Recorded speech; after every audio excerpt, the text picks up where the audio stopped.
ರಕ್ತ ಚಂದನ.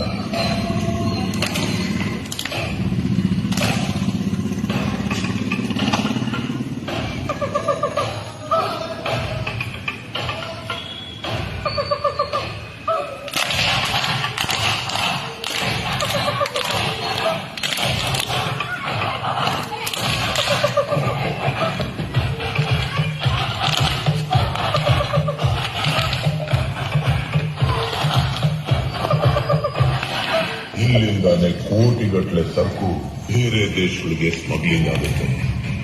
ಗೋಲ್ಡ್ ಕಾಣೋಯ್ತು. ಬೆಳಕನ್ನು ತಿಂತದೆ ಎಲೆ.